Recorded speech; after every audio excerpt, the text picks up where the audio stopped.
Hey guys, all right, welcome back. Today I wanted to tell you guys about my cancer journey. In January 2015, I was told that I had cervical cancer. Now, take in mind, this is like a regular thing going in, getting seen, and all of a sudden you have cancer, and all of a sudden your life changes. No warning, no signs, no nothing. Your just whole life changes. And I remember when the doctor came in and told me, he was like, he was real cool. He was like, yeah, came back as cancer. It's cancer. And when he first told me, I wasn't crying. I wasn't, upset. But my main question was, will I still be able to have kids? Hello? And he was like, no. And that's when it really started to hit me. Because, of course, every woman wants to be that person to have kids and have a family. You get married. So being that I was able to freeze my eggs before I started my cancer treatment, that was the thing I loved about my doctor. Like, he made it so I could go through the process of getting my eggs frozen. And that way, when we decided to have a child or children, we could have our own children, if that makes sense. So we would have to have a surrogate, but the baby would be ours by DNA, by, genetics.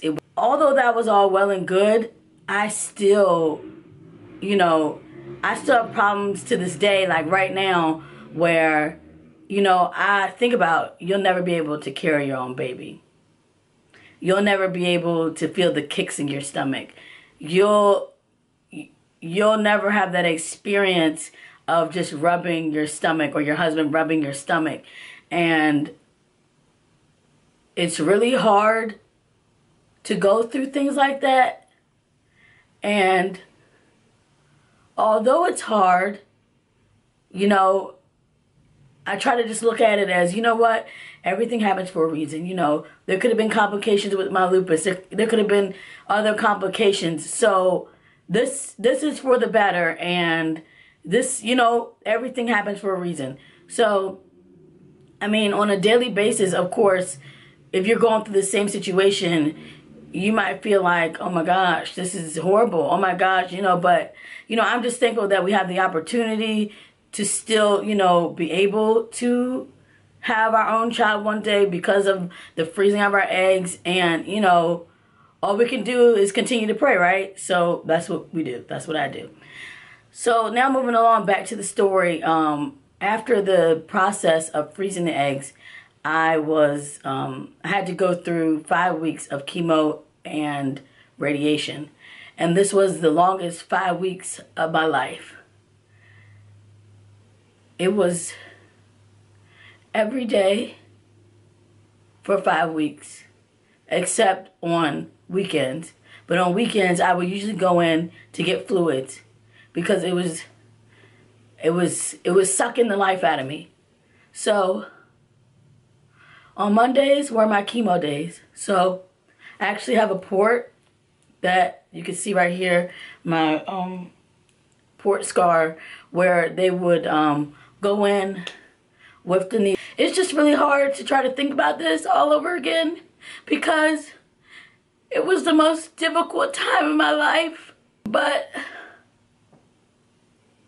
I made it through it. And the reason that I made it through it was because I just kept on remembering to have faith.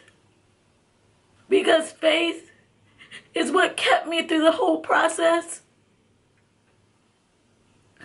And I just remember every Monday I would go in for 5 weeks and they would put the drugs in me. And they made me feel so bad. They made me feel like my life was over. I couldn't eat anything. The only thing that I could eat really was like pudding or jello. And then when I ate it, I couldn't really taste it. But I just kept on remembering that if he brought me through one thing, that he can bring me through another. Radiation was a whole nother process. So I had to have the external and internal. I would go after I had my treatments of chemo it was, you know,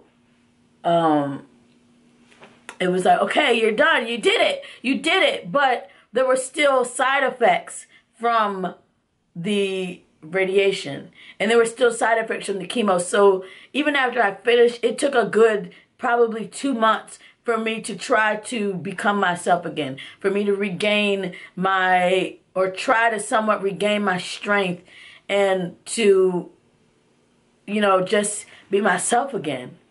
But the reason that I really wanted to tell you guys the story is because it's not a day that goes by that I don't think about this. It's not a day that goes by that I don't think about where I came from.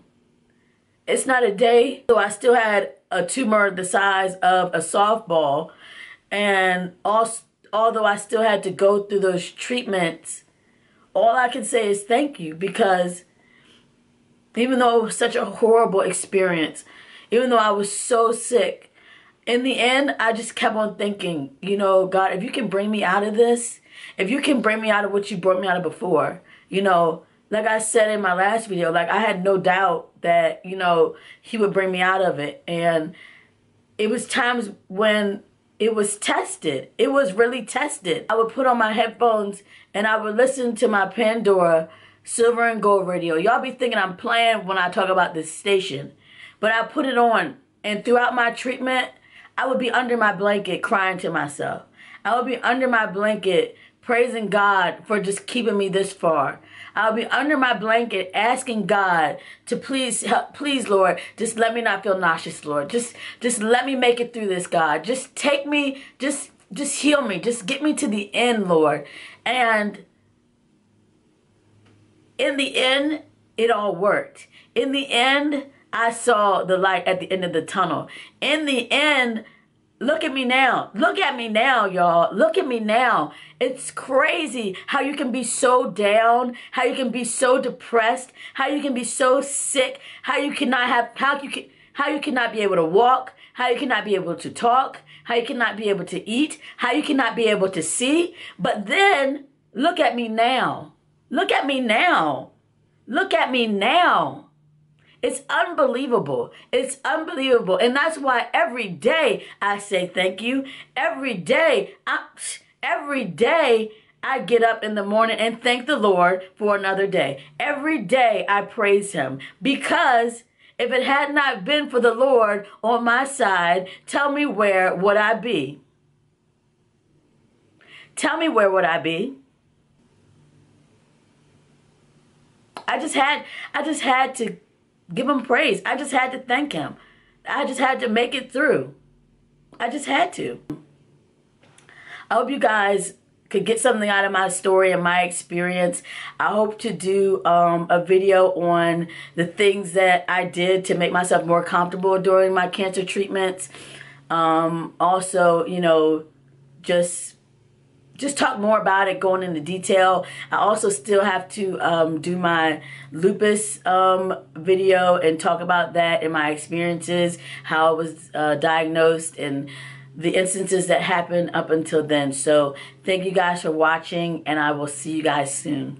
Bye. Happy Sunday.